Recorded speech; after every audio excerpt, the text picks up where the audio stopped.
Bonjour, vous regardez Deux Gouttes de Culture, l'émission de culture générale. Chaque début de mois, on voit ensemble un sujet. Le sujet de ce mois, ce sont les marques alimentaires. À l'heure actuelle, la plupart des marques appartiennent à de grandes multinationales.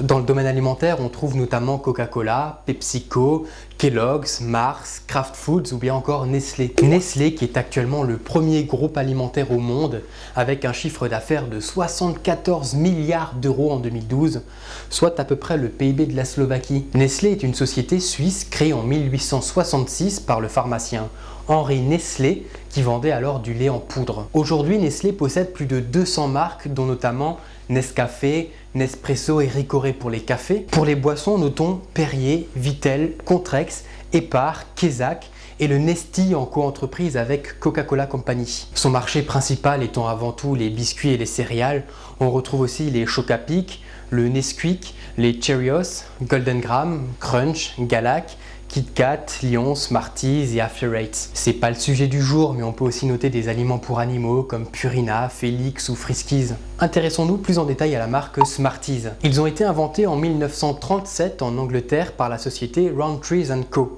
Ils sont vendus en France depuis 1969. Les 8 couleurs de Smarties sont obtenues depuis 2009 avec des colorants naturels provenant de fruits et de plantes, du radis, du citron, de la carotte noire, de l'hibiscus, du cartame et même du chou rouge. La couleur bleue provient d'un concentré de spiruline. Il s'agit d'une bactérie, ou plus précisément d'une cyanobactérie, ce qu'on appelait dans le temps les algues bleues. Il est intéressant de noter que Smarties est la première marque alimentaire à être allée dans l'espace. En effet, le cosmonaute Yuri Gagarin a emporté un tube de Smarties lors de la mission Vostok 1 le 12 avril 1961. Une autre multinationale qui domine le marché, c'est Kraft Foods. Kraft Foods est une société américaine créée en 1923.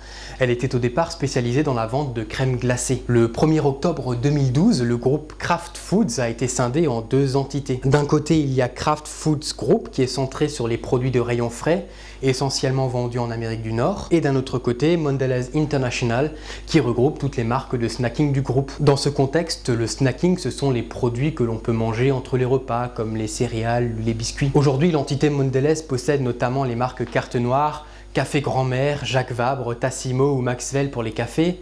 Pour les chocolats, notons Côte d'Or, Daim, Milka, Suchard, Toblerone, Poulain, Cadbury.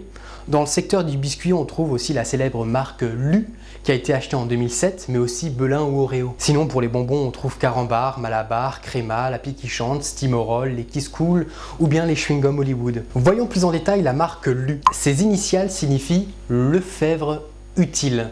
Il s'agit des noms des fondateurs de la maison Lu.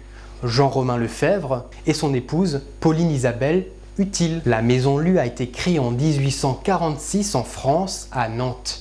Le célèbre biscuit Petit Beurre de Lu a été inventé en 1886. Il y a une autre biscuiterie très connue qui a été fondée à Nantes en 1896. Il s'agit de la marque BN, initiale signifiant biscuiterie nantaise. Les BN n'appartiennent pas à Kraft Foods. La marque BN appartient aujourd'hui au groupe britannique United Biscuits. Maintenant, si on pense multinationale spécialisée dans le domaine des boissons, tout le monde va penser naturellement à la Coca-Cola Company. Le groupe est fondé en 1892 par l'homme d'affaires Asa Griggs Candler lorsqu'il acheta la formule du Coca-Cola. Le groupe possède aussi les marques Fanta, Sprite, Minute Maid, Powerade, Burn ou le Nesti en coentreprise avec Nestlé. Donc d'où nous vient ce célèbre Coca-Cola ? C'est un pharmacien américain, John Pemberton, un vétéran de la guerre de sécession qui en est à l'origine. En 1885, il invente le French Wine Coca, inspiré de la recette française du vin Mariani. Le French Wine Coca est une boisson alcoolisée à base de noix de cola, de damiana et de feuilles de coca.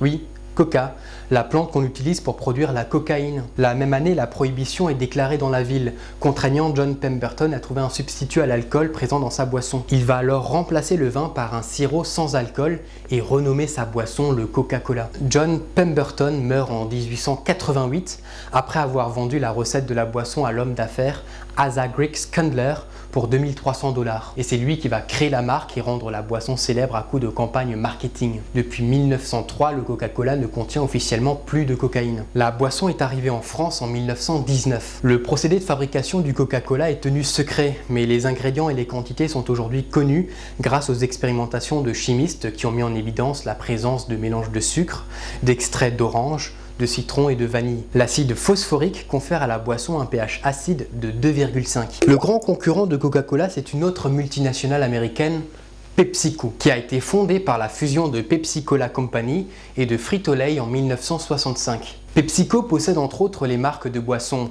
Pepsi Cola, dont la marque a été déposée en 1902, Tropicana, Lipton et 7-Up. Mais PepsiCo ne fait pas que dans la boisson, il possède aussi les marques Lay's, Quaker et Ben & Nut. Selon l'organisme Great Place to Work, PepsiCo France serait la deuxième grosse entreprise en France où il fait bon travailler, juste derrière Microsoft. La troisième place de ce classement où il fait bon travailler en France est laissée à une autre multinationale américaine, Mars Incorporated, fondée en 1911 par Franklin Mars. La première réussite fut la barre chocolatée Milky Way, inventée par le fondateur Franklin Mars en 1923. Puis avec son fils Forrest Mars, ils vont créer le Snickers en 1930. La barre Mars est inventée en 1932. Puis les Maltesers, les M&M's, Twix, Bounty, Ballisto, Skittles. Mais la société Mars ne commercialise pas que des confiseries. Mars possède aussi les marques Uncle Ben, Ebly, Suzy One ou Fridan. Mais elle est surtout très présente sur le marché de la nourriture pour animaux, avec des marques comme Pédigré, César, Whiskas, Royal Canin, Sheba, Kit Kat, Canigou, Ronron ou encore Frolic. Parlons de la marque M&M's. La société a été créée en 1935 par la coopération de deux confiseurs, Forrest Mars et Bruce Murray. Mars and Murray. M&M's. L'idée de créer ces dragées est venue à Forrest en 1940 après un voyage en Espagne où il observa des soldats manger des petites billes de chocolat enrobées de sucre. Peut-être des Smarties, mais ça on n'en est pas sûr. Mars et Murray décidèrent de produire ce type de dragées, les M&M's. Au début, les dragées n'avaient qu'une seule couleur, ils étaient marrons. Les autres couleurs sont apparues plus tard, progressivement. Bon, arrêtons un peu de parler des USA et venons un peu en France. En France, le leader dans l'industrie agroalimentaire, c'est le groupe Danone. Pourtant, Danone n'a pas été créé en France. La marque a été fondée en 1919 en Espagne par le médecin Isaac Carasso. Parmi les marques que possède actuellement le groupe Danone, on retrouve Danone, Danette, Danacol, Gervais, Typhine, Activia, Actimel, Dani, Jockey, Velouté, ça c'est pour les produits laitiers. Pour les eaux en bouteille, on peut noter Evian, Volvic, Badois ou bien la Salvetta. Et sinon, dans le domaine de la nourriture pour enfants, on notera la marque Blédina et Gallia. Le mot du jour, c'est nonobstant. Nonobstant, ça signifie tout simplement malgré. C'est un mot surtout utilisé en droit, c'est pour ça qu'on entend souvent les politiques utiliser ce mot. Mais j'aime aussi l'utiliser nonobstant le fait que je ne sois pas un homme politique. Je vous propose de nous retrouver le mois prochain. Salut!